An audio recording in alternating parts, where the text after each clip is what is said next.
परिवहन तथा संचार। हम अपने दैनिक जीवन में अनेक वस्तुओं का उपयोग करते हैं। दंतमंजन या टूथपेस्ट से लेकर सुबह की चाय, दूध, कपड़े, साबुन तथा खाद्य पदार्थ आदि की हमें प्रतिदिन आवश्यकता पड़ती है।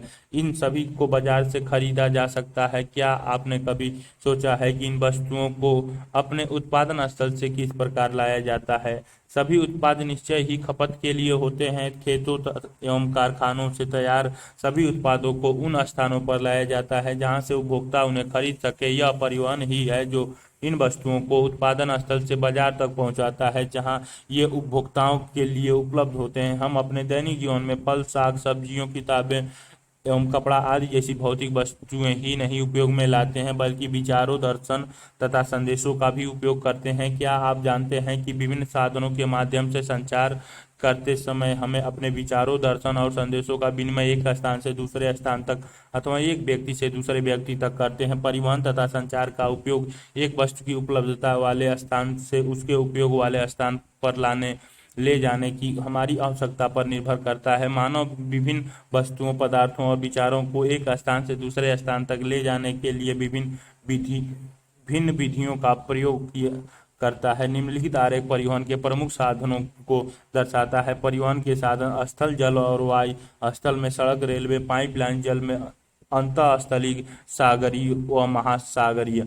वायु में राष्ट्रीय और अंतर्राष्ट्रीय। स्थल परिवहन भारत में मार्गों एवं कच्ची सड़कों का उपयोग परिवहन के लिए प्राचीन काल से किया जाता रहा है। आर्थिक तथा प्रौद्योगिकी विकास के साथ भारी मात्रा में सामानों तथा लोगों को एक स्थान से दूसरे स्थान पर ले जाने के लिए पक्की सड़कों तथा रेल मार्गों की विकास किया गया। रज्जो मार्ग, केवल मार्ग तथा पाइपलाइन जैसे साधनों का विकास विशिष्ट सामग्री को विशिष्ट परिस्थितियों में परिवहन की मांग को पूरा करने के लिए किया गया है। सड़क परिवहन भारत का सड़क जाल विश्व का दूसरा सबसे बड़ा सड़क जाल है। इसकी कुल लंबाई लगभग 56 लाख किमी। वार्षिक रिपोर्ट 2017-18 मर्थ एनआईसी इनसे rain drop falling on my head. Srinagar में वर्षा के बावजूद सुबह शाम बंजारे अपने काम पर जाते हुए श्रीनगर जम्मू कश्मीर राजमार्ग में 300 किमी पर तथा श्रीनगर लेह राजमार्ग में 434 किमी पर यातायात अवरुद्ध है, क्योंकि ऊपरी क्षेत्र पर बर्फबारी हो रही है और मैदानी क्षेत्रों में भारी वर्षा जारी है।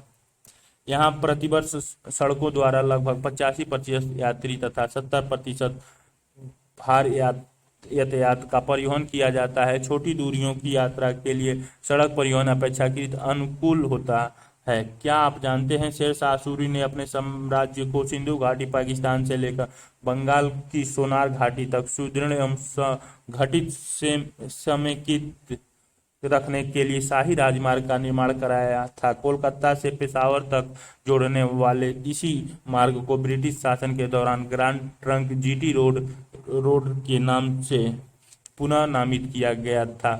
वर्तमान में यह अमृतसर से कोलकाता के बीच विस्तृत है और इसे 2 खंडों में विभाजित किया गया है। पहला राष्ट्रीय महामार्ग NH1 दिल्ली से अमृतसर तक और राष्ट्रीय महामार्ग NH2 दिल्ली से कोलकाता तक। भारत में द्वितीय विश्व युद्ध से पहले तक आधुनिक प्रकार की सड़कें परिवहन अत्यंत सीमित था। पहला गंभीर प्रयास 1943 में नागपुर योजना बनाकर किया गया। रजवाड़े और ब्रिटिश भारत के बीच समन्वय के अभाव के कारण यह योजना क्रियान्वित नहीं हो पाई। स्वतंत्रता प्राप्ति के पश्चात भारत में सड़कों की दशा सुधारने के लिए एक 20 वर्षीय सड़क योजना 1961 आरंभ की गई। हालांकि सड़कों का संकेंद्रण नगरों एवं उनके आसपास के क्षेत्रों में ही रहा। ग्रामीण एवं सुदूर क्षेत्रों से सड़कों द्वारा संपर्क लगभग नहीं के बराबर था। चित्र में प्रदर्शित दिल्ली में वाहनों के आवागमन का दृश्य दिखाया गया है। निर्माण एवं रखरखाव के उद्देश्य से सड़कों को राष्ट्रीय महामार्ग NH और राज्य महामार्ग SH, प्रमुख जिले सड़कों तथा ग्रामीण सड़कों के रूपों में वर्गीकृत किया गया है। राष्ट्रीय महामार्ग वे प्रमुख सड़कें जिन्हें केंद्र सरकार द्वारा निर्मित एवं अनुरक्षित किया जाता है राष्ट्रीय महामार्ग के नाम से जानी जाती है। इन सड़कों का उपयोग अंतर्राष्ट्रीय परिवहन तथा सामरिक क्षेत्रों तथा रक्षा सामग्री एवं सेना के आवागमन के लिए होता है। ये महामार्ग राज्य की राजधानियों, प्रमुख नगरों, महत्वपूर्ण पत्तनों तथा रेल जंक्शनों को भी जोड़ते हैं। राष्ट्रीय महामार्ग की लंबाई 1951 में 19,700 किमी से बढ़कर 2016 में 1,01,011 किमी हो गई। राष्ट्रीय महामार्ग की लंबाई पूरे देश की कुल सड़कों की लंबाई की मात्र 2% है, किंतु ये सड़क यातायात के 40% भाग का वहन करते हैं। भारतीय राष्ट्रीय महामार्ग प्राधिकरण NHAI का प्रचलन 1995 में हुआ था। यह भूतल परिवहन मंत्रालय के अधीन एवं स्वायत्तशासी निकाय है। इसे राष्ट्रीय महामार्गों भारतीय सड़क का जाल 2016 में तालिका 10.1 सड़क वर्ग संख्या किमी लंबाई में पहला राष्ट्रीय महामार्ग 1,01,011, राज्य महामार्ग 1,76,166, जिला सड़कें 5,61,940, ग्रामीण सड़कें 39,35,337, कुल 47,74,454। स्रोत सड़क परिवहन मंत्रालय रिपोर्ट, वार्षिक रिपोर्ट 2017 से 18। नवीन सड़क के लिए अधिक वेबसाइट MORTHNIC इनसे देखें के विकास, रखरखाव तथा प्रचलन की जिम्मेदारी सौंपी गई है। इसके साथ ही यह राष्ट्रीय महामार्गों के रूप में निर्दिष्ट सड़कों की गुणवत्ता सुधार के लिए एक शीर्ष संस्था है। राष्ट्रीय महामार्ग विकास परियोजना भारतीय राष्ट्रीय महामार्ग प्राधिकरण NHAI ने देश भर में विभिन्न चरणों में कई प्रमुख परियोजनाओं की जिम्मेदारी ले ली है। स्वर्णिम चतुर्भुज गोल्डन क्वाड्रिलेटरल परियोजना, इसके अंतर्गत 5,846 किमी लंबी 4x6 लेन वाले उच्च सघनता के यातायात गलियारे शामिल हैं, जो देश के 4 विशाल महानगरों दिल्ली, मुंबई, चेन्नई, कोलकाता को जोड़ते हैं। स्वर्णिम चतुर्भुज के निर्माण के साथ भारत के इन महानगरों के बीच समय, दूरी तथा यातायात की लागत महत्वपूर्ण रूप से कम होगी। उत्तर दक्षिण तथा पूर्व पश्चिम गलियारे नॉर्थ साउथ कॉरिडोर। उत्तर दक्षिण गलियारे का उद्देश्य जम्मू व कश्मीर के श्रीनगर से तमिलनाडु के कन्याकुमारी, कोच्चि, सेलम पर्वत स्कंद सहित को 4,016 किमी लंबे मार्ग द्वारा जोड़ना है। पूर्व एवं पश्चिम गलियारे का उद्देश्य असम में सिलचर से गुजरात में पोरबंदर को 3,640 किमी लंबे मार्ग द्वारा जोड़ना है। राज्य महामार्ग, इन मार्गों का निर्माण एक अनुरक्षण राज्य सरकार द्वारा किया जाता है। ये राज्य की राजधानी से जिला मुख्यालयों तथा अन्य महत्वपूर्ण शहरों को जोड़ते हैं। ये मार्ग राष्ट्रीय महामार्ग से जुड़े होते हैं। इनके अंतर्गत देश की कुल सड़कों की लंबाई 4% भाग आता है। जिला सड़कें, ये सड़कें जिला मुख्यालय तथा जिले के अन्य महत्वपूर्ण स्थलों के बीच संपर्क मार्ग का कार्य करती हैं। इनके अंतर्गत देश भर की कुल सड़कों की लंबाई 14% भाग आता है। ग्रामीण सड़कें, ये सड़कें ग्रामीण क्षेत्रों को आपस में जोड़ने के लिए अत्यंत महत्वपूर्ण होती हैं। भारत की कुल सड़कों की लंबाई का लगभग 80% हिस्सा ग्रामीण सड़कों के रूप में वर्गीकृत किया गया है। ग्रामीण सड़कों के घनत्व में प्रादेशिक विषमता पाई जाती है, क्योंकि ये भूभाग टेरियन की प्रकृति से प्रभावित होती है। ये सड़कें चित्र 10.2 प्रधानमंत्री ग्राम सड़क योजना के अंतर्गत निर्मित सड़क का दृश्य दिखाया गया है। ग्रामीण सड़कों का घनत्व पर्वतीय, पठार एवं वनीय क्षेत्रों में बहुत कम क्यों होता है? नगरीय केंद्रों से दूर ग्रामीण सड़कों की गुणवत्ता क्यों घटती चली जाती है? अन्य सड़कों के अंतर्गत सीमांत सड़कें एवं अंतर्राष्ट्रीय महामार्ग आते हैं। मई 1960 में सीमा सड़क संगठन BRO को देश के उत्तरी एवं उत्तर पूर्वीय सीमा से सटी सामरिक दृष्टि से महत्वपूर्ण सड़कों के तीव्र और समन्वित सुधार के माध्यम से आर्थिक विकास को गति देने एवं रक्षा तैयारियों को मजबूती प्रदान करने के उद्देश्य से स्थापित किया गया था। यह एक अग्रणी बहुमुखी निर्माण अभिकरण है। इसने अति उच्च ऊंचाई वाले पर्वतीय क्षेत्रों में चंडीगढ़ को मनाली चित्र ये दे रखा है। चंडीगढ़ की मनाली हिमाचल प्रदेश तथा लेह लद्दाख से जोड़ने वाली सड़कें बनाई है। यह सड़क समुद्र तल से औसत 4,270 मीटर की ऊंचाई पर स्थित है। सामरिक दृष्टि से संवेदनशील क्षेत्रों में सड़कें बनाने व अनुरक्षण करने के साथ साथ BRO अति ऊंचाइयों वाले क्षेत्रों में बर्फ हटाने की जिम्मेदारी भी संभालता है। अंतर्राष्ट्रीय महामार्गों का उद्देश्य पड़ोसी देशों के बीच भारत के साथ प्रभावी संपर्कों को उपलब्ध कराते हुए सद्भावपूर्ण संबंधों को बढ़ावा देना चाहिए। चित्र 10.3 और 10.3 जम्मू और कश्मीर में खारदुंगा ला पास, दिल्ली से लाहौर बस स्टेशन अमन सेतु।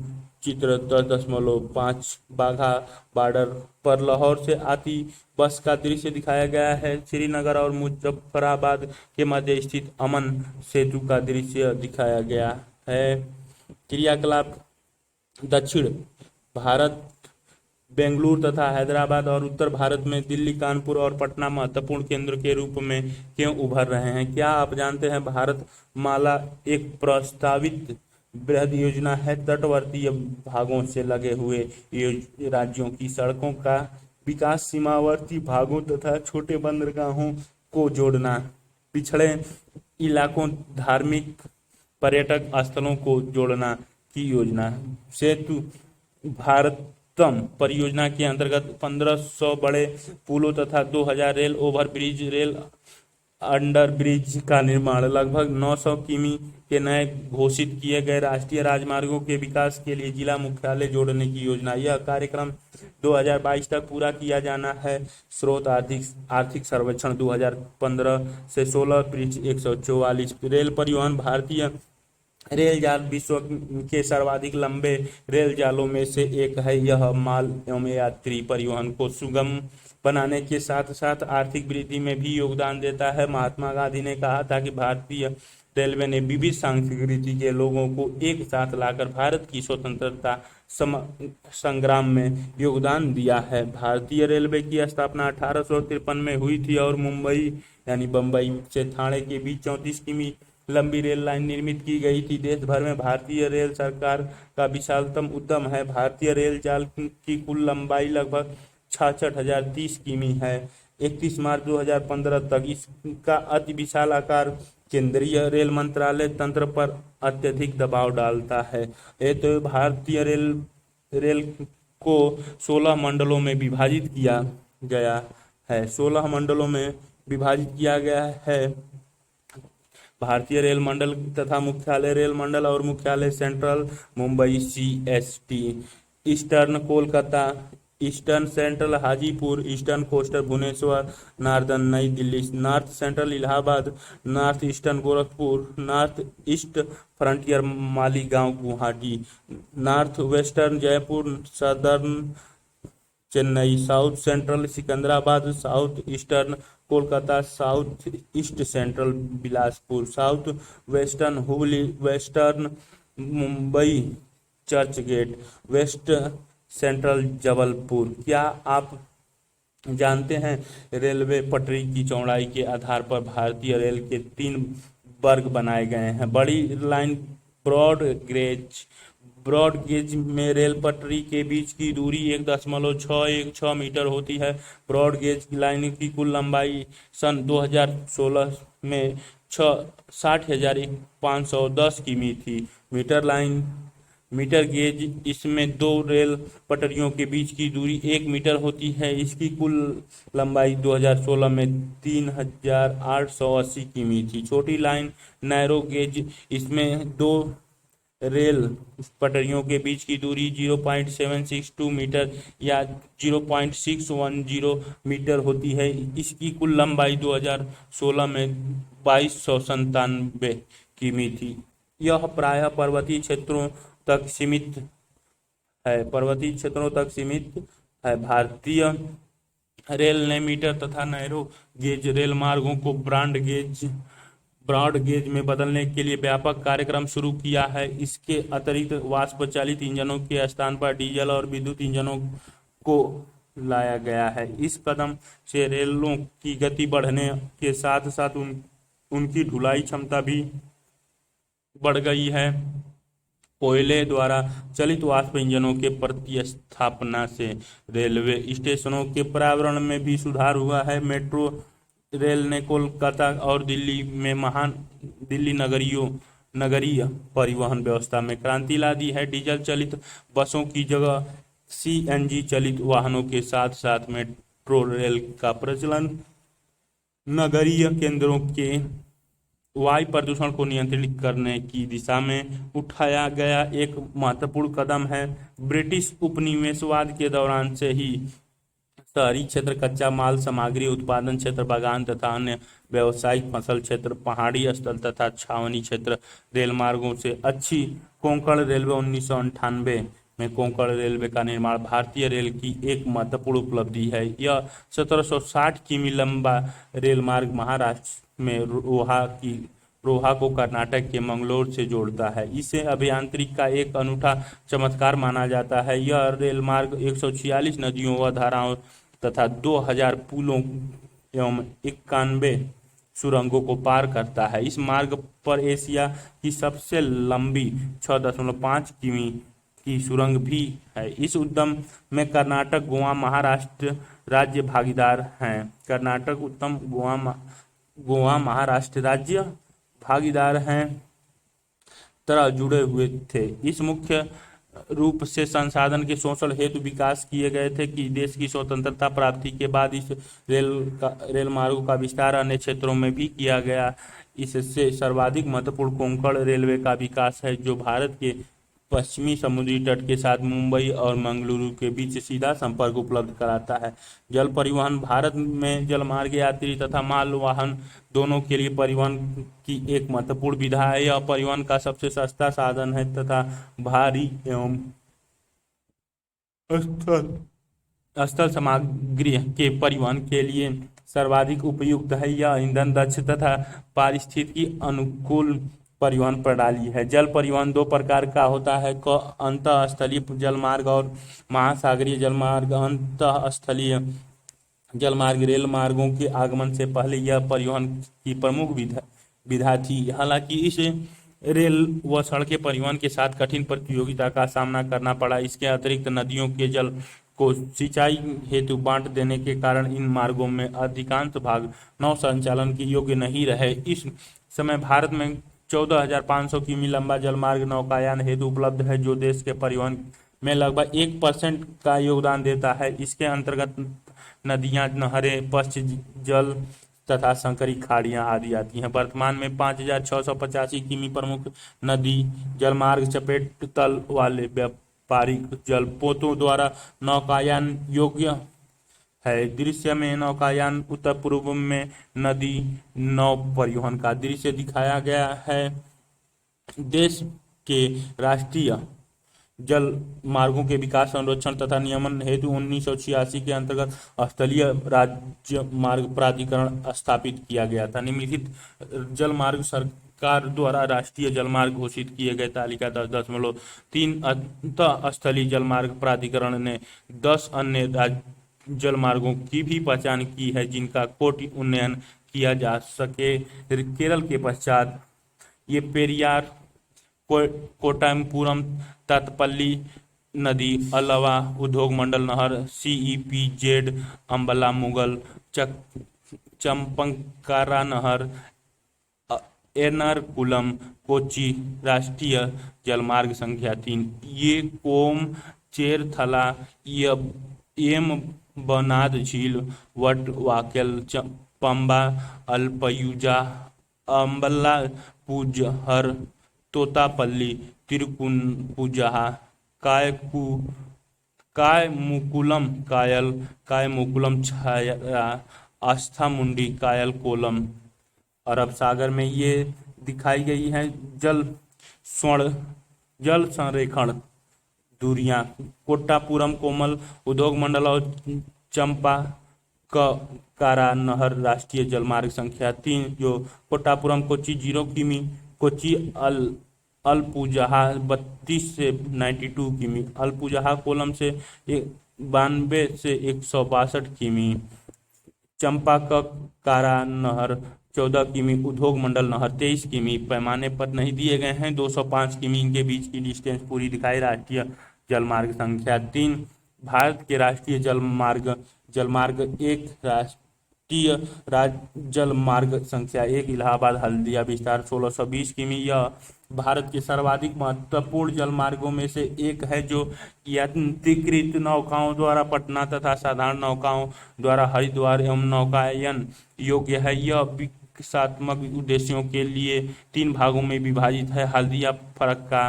560 किमी, फरक्का पटना 460 किमी, पटना इलाहाबाद 600 किमी।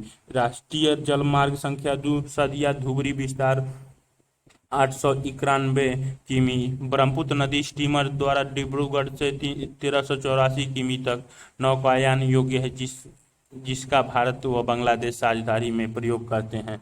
राष्ट्रीय राजमार्ग जलमार्ग संख्या 3 कोट्टापुरम कोल्लम विस्तार 168 किमी, इसके अंतर्गत पश्चिमी तट नहर 168 किमी के साथ चंपाकारा 14 किमी तथा उद्योग मंडल 23 किमी नहरें आती हैं। राष्ट्रीय जलमार्ग संख्या 4 काकीनाडा और पुंडुचेरी नहर स्ट्रेच के साथ साथ गोदावरी और कृष्णा नदी का विशेष विस्तार 1078 किमी है। राष्ट्रीय जलमार्ग संख्या 5 मताई नदी महानदी के डेल्टा चैनल ब्राह्मणी नदी और पूर्वीय तटीय नहर के साथ ब्राह्मणी नदी का विशेष विस्तार 588 किमी है। जल कंडल का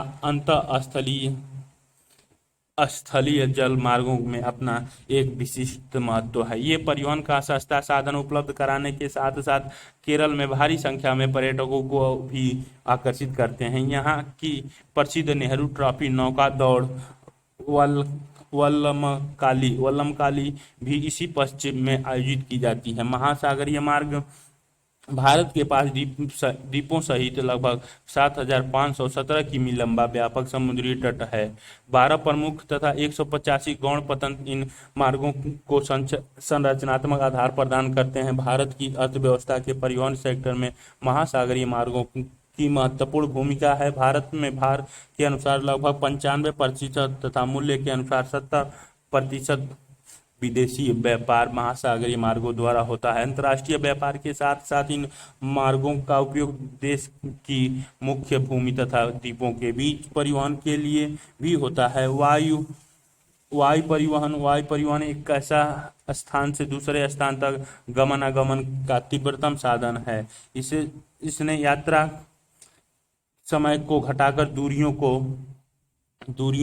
को कम कर दिया है। यह भारत जैसे विस्तृत देश के लिए बहुत ही आवश्यक है, क्योंकि यहाँ दूरियां बहुत लंबी हैं तथा भूभाग एवं जलवायु दिशाएं अत्यधिक विविधतापूर्ण है। भारत में वायु परिवहन की शुरुआत 1911 में हुई, जब इलाहाबाद से नैनी तक की 10 किमी की दूरी हेतु वायु डाक प्रचलन संपन्न किया गया था। लेकिन इसका वास्तविक विकास देश के स्वतंत्रता प्राप्ति के पश्चात हुआ। भारत वायु प्राधिकरण एयर अथॉरिटी ऑफ इंडिया भारतीय वायु क्षेत्र में सुरक्षा सक्षम वायु यातायात एवं वैमानिकी संचार सेवाएं प्रदान करने के लिए उत्तरदायी है। भारत में वायु परिवहन का प्रबंधन एयर इंडिया द्वारा किया जाता है। अब अनेक निजी कंपनियों ने भी यात्रीय सेवाएं देना प्रारंभ कर दी हैं। एयर इंडिया यात्रियों तथा नौभार यातायात दोनों के लिए अंतर्राष्ट्रीय वायु सेवाएं उपलब्ध कराता है। यह अपनी सेवाओं द्वारा विश्व के सभी महाद्वीपों को जोड़ता है। कुछ निजी कंपनियों ने अंतर्राष्ट्रीय सेवाएं शुरू कर दी हैं। पवन हंस एक हेलीकॉप्टर सेवा है जो पर्वतीय क्षेत्रों में सेवारत है और उत्तर पूर्व सेक्टरों में व्यापक रूप से पर्यटकों द्वारा उपयोग में लाया जाता है।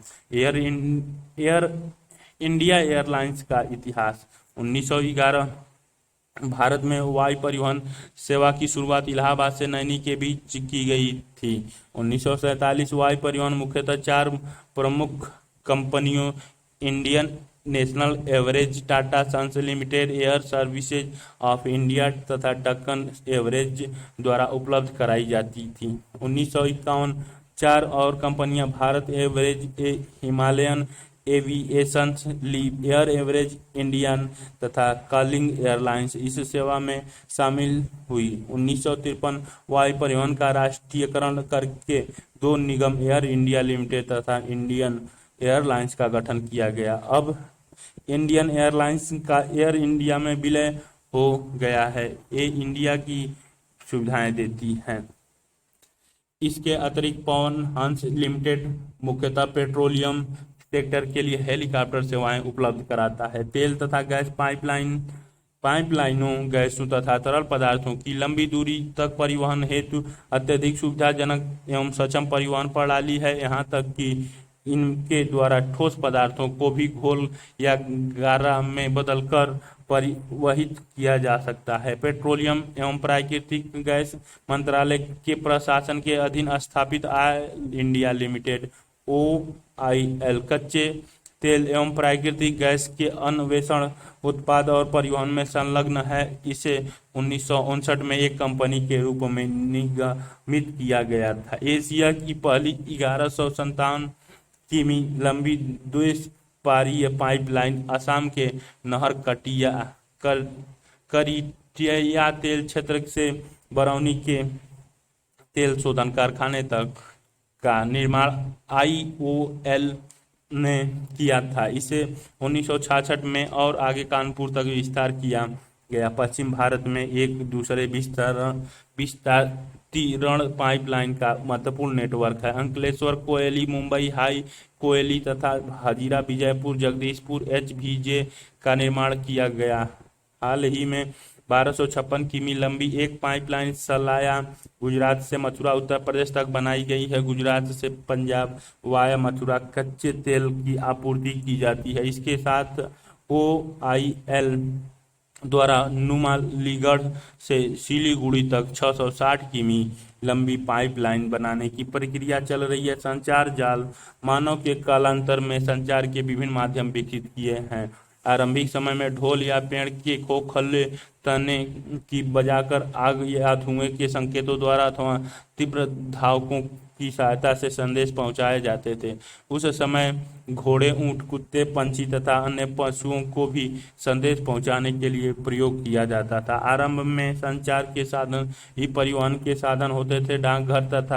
डाकघर, तार, प्रिंटिंग प्रेस, दूरभाष तथा उपग्रहों की खोज ने संचार को बहुत ही त्वरित एवं आसान बना दिया है। विज्ञान और प्रौद्योगिकी के क्षेत्र में विकास ने संचार के क्षेत्र में क्रांति लाने में महत्वपूर्ण योगदान दिया है। संदेश पहुंचाने के लिए लोग संचार की विभिन्न विधाओं का उपयोग करते हैं। मापदंड एवं गुणवत्ता के आधार पर संचार साधनों को निम्नलिखित श्रेणियों में विभाजित किया जा सकता है। संचार के साधन: वैयक्तिक, सार्वजनिक, पात्रदित, दूरभाष, टेलीफोन, तार, टेलीफोन, फैक्स, ईमेल, इंटरनेट आदि।